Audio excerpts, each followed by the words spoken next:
और विजय शेट्टी वांटेड था शाहिद आजमी जो कि एक लॉयर थे उनके मर्डर केस के अंदर।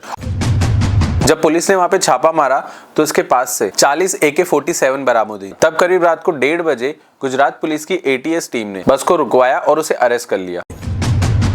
अबू सलीम मशहूर डॉन दाऊद इब्राहिम के साथ में काम किया करता था। अबू सलीम को उसकी गर्लफ्रेंड मोनिका बेदी के साथ पोर्टुगल से अरेस्ट कर लिया गया। जब इसकी डेथ हुई ये सिर्फ 24 साल का था, लेकिन हकीकत में वो गाड़ी कैसे पलटी थी और उस वक्त क्या हुआ था ये बात आज तक एक सस्पेंस है। फायर होते हैं उनको ये जान लेना चाहिए कि जो गैंगस्टर होता है वो ना सिर्फ खुद परेशान होता है बल्कि उसकी पूरी फैमिली भी परेशान हो जाती है।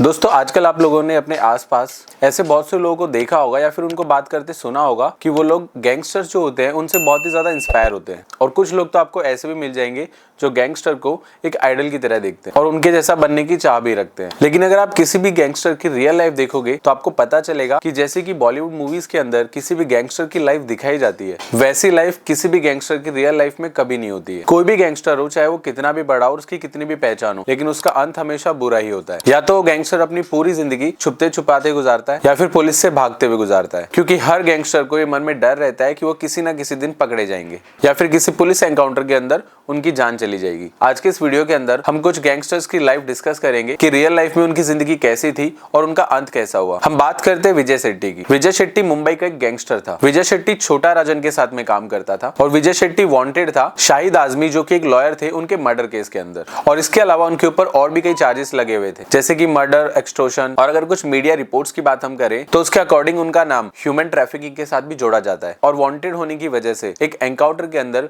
मुंबई पुलिस ने 2001 के अंदर विजय शेट्टी को मार गिराया था। उसके बाद हम बात करते हैं सोहराबुद्दीन शेख की। ये भी एक गैंगस्टर था जो गुजरात की अहमदाबाद सिटी से था और इसके ऊपर भी एक्सटॉर्शन, आर्म्स स्मगलिंग और साथ ही साथ कई मर्डर केस भी दर्ज थे गुजरात और राजस्थान स्टेट के अंदर। और पुलिस की फाइल्स के अकॉर्डिंग इसका लिंक लश्कर ए ताइबा के साथ भी था। और जब उसके गांव जरानिया जो कि MP के उज्जैन के पास है, जब पुलिस ने वहां पे छापा मारा तो उसके पास से 40 AK-47 बरामद हुई थी। और फिर 23 नवंबर 2005 को सोहराबुद्दीन शेख एक बस में ट्रैवल कर रहा था अपनी वाइफ कौसर बी के साथ। तब करीब रात को 1:30 बजे गुजरात पुलिस की ATS टीम ने बस को रुकवाया और उसे अरेस्ट कर लिया। और उसके अरेस्ट के 3 दिन के बाद अहमदाबाद के विशाला सर्कल के पास ये भी पुलिस एनकाउंटर में मारा गया। और फिर इसके बाद हम बात करते हैं इशरत जहान की। तो 15 जून 2004 को अहमदाबाद पुलिस और सिबलिंग टीम ने 4 लोगों का एनकाउंटर करती है, जिसमें से 3 मेल होते हैं जिनका नाम था जावेद गुलाम शेख, अमजद अली राना और चौथी होती है इशरत जहान। और इनका लिंक भी लश्कर ए ताइबा के साथ जुड़ा हुआ मिलता है। उसके आगे हम बात करते हैं अबू सलीम की। अबू सलीम मशहूर डॉन दाऊद इब्राहिम के साथ में काम किया करता था। डी कंपनी के नाम से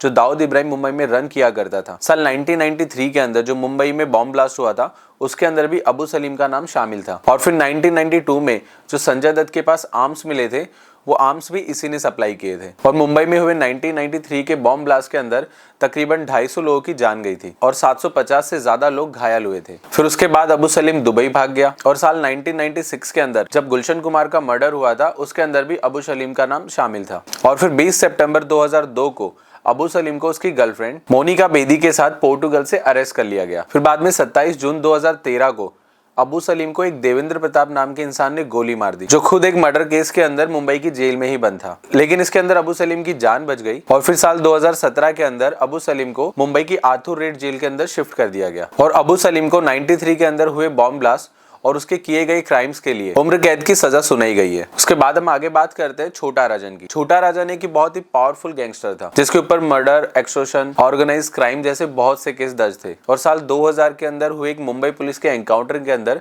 छोटा राजन भी मारा गया। उसके बाद हम आगे बात करते हैं मुन्ना बजरंगी की। मुन्ना बजरंगी उत्तर प्रदेश का रहने वाला था और उसने अपनी लाइफ का पहला मर्डर तब कर लिया था जब वो सिर्फ 17 साल का था। और उसके ऊपर भी बहुत से केस दर्ज थे जैसे कि murder, arms dealing, arms smuggling और एक्सटॉर्शन। और इसके ऊपर 7 लाख रुपए का सरकार के द्वारा इनाम भी रखा गया था। और फिर साल 2009 के अंदर इसको अरेस्ट कर लिया गया। और फिर एक दिन 9 जुलाई 2018 को जेल के अंदर सुबह 5:30 बजे जेल में ही बंद एक कैदी ने इसके सर में गोली मार दी और इसका मर्डर कर दिया। उसके बाद हम आगे बात करते हैं प्रकाश शुक्ला की। प्रकाश शुक्ला अपने टाइम का एक बहुत ही जाना माना गैंगस्टर था और 1998 के अंदर India's most wanted crime show के अंदर इसके बारे में बताया भी गया था। और आपको ये बात जानकर हैरानी होगी कि सिर्फ 24 साल की उम्र के अंदर 22 सितंबर 1998 को उत्तर प्रदेश की स्पेशल टास्क फोर्स के एनकाउंटर के अंदर ये मारा गया। जब इसकी डेथ हुई भी ये सिर्फ 24 साल का था। और इसके मरने के बाद जब इन्वेस्टिगेशन हुई तो उसमें पता चला था कि प्रकाश शुक्ला उस वक्त के बहुत से पॉलिटिशियंस के लिए काम करता था और इसका गॉडफादर कहा जाने वाला और इसको बनाने वाला मधुमिता शुक्ला, जो कि खुद एक अमरमानी त्रिपाठी के मर्डर केस के अंदर मेन एक्यूज था, उसको उस वक्त मायावती गवर्नमेंट और बाकी की कुछ गवर्नमेंट्स ने और पॉलिटिशियंस ने उसको सपोर्ट किया था। उसके बाद हम आगे बात करते हैं वीरप्पन की। शायद ही कोई ऐसा इंसान होगा भारत में